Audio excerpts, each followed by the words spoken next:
तो मैनोफ और आज हम लोग जानेंगे यूरिक एसिड टेस्ट के बारे में। यूरिक एसिड टेस्ट जो होता है मुख्यतः वो किडनी फंक्शन टेस्ट का पार्ट होता है। यूरिक एसिड एक बेस्ट प्रोडक्ट होता है जो यूरिन के थ्रू निकलना चाहिए, लेकिन किसी कारणवश जब यह नहीं निकल पाता या किसी कारणवश ज़्यादा प्रोडक्शन होता है तो जॉइंट में दर्द को पैदा करता है। तो इस टेस्ट को हम आज लगाएंगे और दिखाएंगे कि ये टेस्ट का प्रोसीजर क्या है। तो आइए हम लोग उसको लगाते हैं। दोस्तों, हमारे पास कोरल का यूरिक एसिड है। इसको हम लोग अभी नया है, इसको खोलेंगे, खोल करके देखेंगे। इसमें हमारे पास दो तरह के रिएजेंट हैं, एक है L1 और एक है L2। एक L1 एक L2। और हमारे पास एक है इसका स्टैंडर्ड, और इसमें एक रखा है लिटरेचर। इसमें जो है वेवलेंथ वगैरह यही सब लिखा है, जो नई प्रोग्रामिंग करने के लिए मशीन में हम लोग इसको देख करके इंटर कर सकते हैं। तो हम लोग जो है लगाएंगे आज यूरिक एसिड। तो हमारे पास L1 जो है, हमारे पास 3 टेस्ट ट्यूब होना बहुत ज़रूरी है। एक ये, दूसरा और तीसरा। और है, पहला मार्क करेंगे ब्लैंक, दूसरा मार्क करेंगे स्टैंडर्ड और तीसरा मार्क करेंगे टेस्ट। जिसका हमें टेस्ट लगाना है उसके लिए हम लोग टी लिखते हैं। और हमारे पास 2 लोगों का सैंपल है, तो इसलिए जो है हम 2 में टेस्ट लिखते हैं टी। एक का नाम है कृष्ण प्रसाद, तो इसमें हम के लिख दे रहे हैं, और एक का नाम है अनूप, ए लिख दे रहे हैं। ठीक। तो मुख्यतः 3 टेस्ट ट्यूब हमारे पास हैं। इसमें हम लोग क्या करेंगे, सबसे पहले ब्लैंक में ब्लैंक लगाएंगे, फिर स्टैंडर्ड लगाएंगे, फिर टेस्ट। तो ब्लैंक में सबसे पहले हम लोग क्या करेंगे, एक पीपेट से इसको 400 माइक्रोलीटर सेट करके इसमें डालेंगे। 400 माइक्रोलीटर ब्लैंक में, उसके बाद 400 माइक्रोलीटर स्टैंडर्ड में, उसके बाद ये हम जिसका टेस्ट लगाएंगे उसमें भी 400। तो 2 पेशेंट का जो है सैंपल है, तो हम लोग 2 में 400 इसमें भी डालेंगे।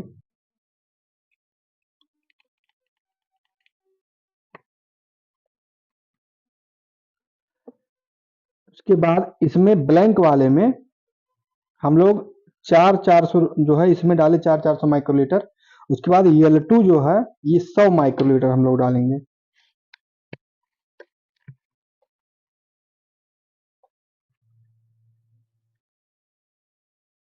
देखिए, इसको हम जो है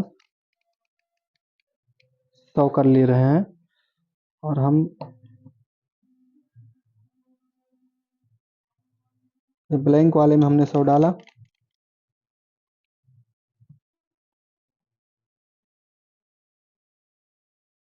ये स्टैंडर्ड वाले में 100 डाला,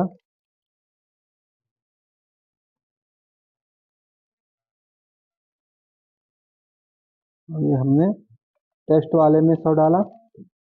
और हमारे पास 2 सैंपल है, एक टेस्ट और है, ये वाले में भी 100 डाल रहे हैं।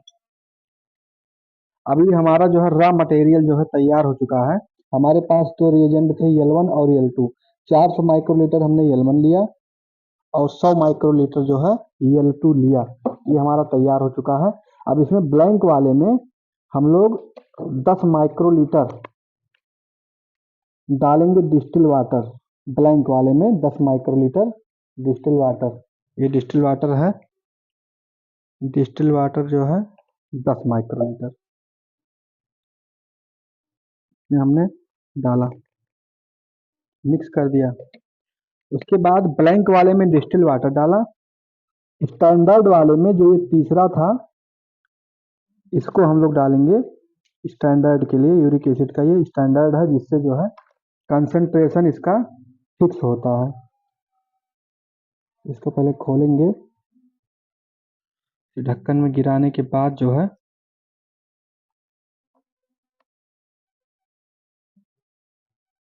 10 माइक्रोलीटर का स्टैंडर्ड भी हम जो है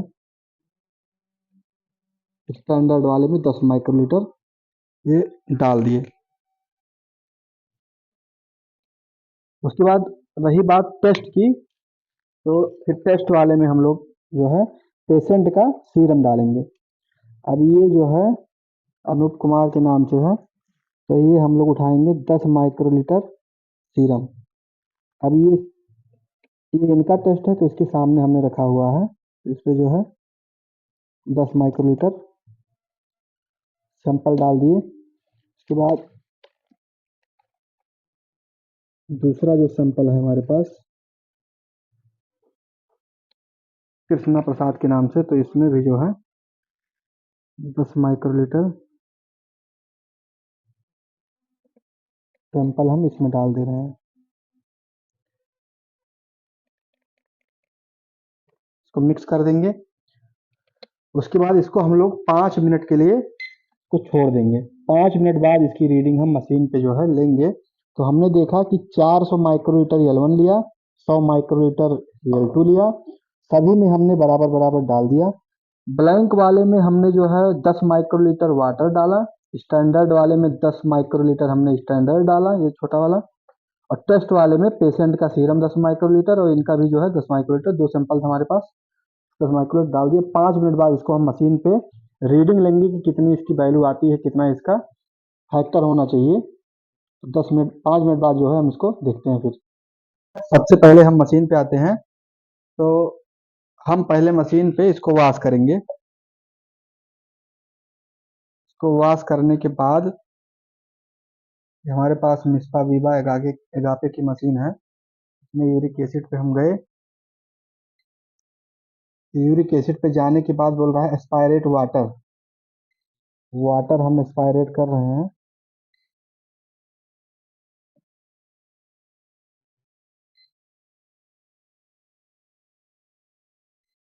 इसमें बोल रहा है बेड फायर टेम्परेचर, मतलब टेम्परेचर थोड़ा कम है, तो इस वजह से हम इसको नो कर रहे हैं। उसके बाद बोल रहा है न्यू रिएजेंट ब्लैंक, तो हम यस करेंगे इसमें।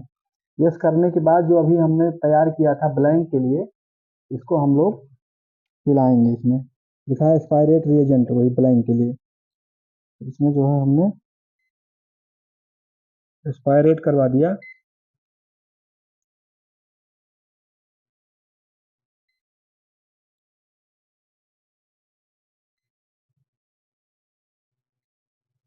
लिखा सेव रिएजेंट ब्लैंक, तो हम यस कर देंगे। उसके बाद कैलिब्रेट मतलब कंसंट्रेशन ये मांग रहा है, तो इसके लिए यस करेंगे। उसके बाद हमने जो तैयार किया था स्टैंडर्ड, ये इसकी बारी आ गई है।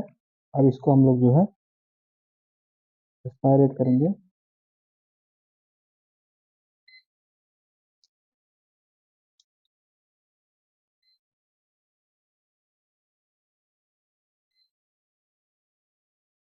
इसका जो फैक्टर है 45 है। जब इसको हम सेव करेंगे तो 35 से 45 का फैक्टर होना चाहिए यूरिक एसिड का, कोरल का। ये हम कर देंगे। देखिए 43, 35 से 45 में से 43 है। उसके बाद हम पेशेंट का सैंपल जो है लगाएंगे। देखिए पहला वाला जो पेशेंट थे उनका हम सैंपल लगा रहे हैं, इनकी वैल्यू कितनी आती है।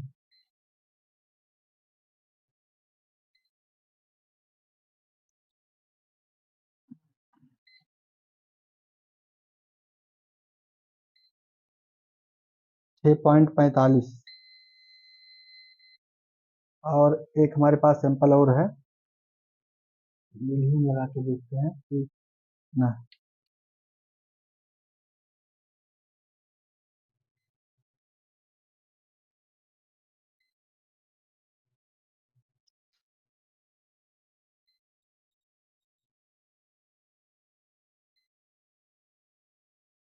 7.58, इनका जो है हल्का सा बढ़ा हुआ है। इसकी नॉर्मल वैल्यू की अगर बात करें तो 3.2 से लेकर के 7.0 इसकी नॉर्मल वैल्यू होती है। जो इस फैक्टर पे भी डिपेंड करता है कि 6 पे भी किसी किसी का दर्द करता है और किसी किसी का 7 पे भी दर्द नहीं करता। ये फैक्टर के ऊपर डिपेंड करता है, इस फैक्टर पे। ठीक है, धन्यवाद।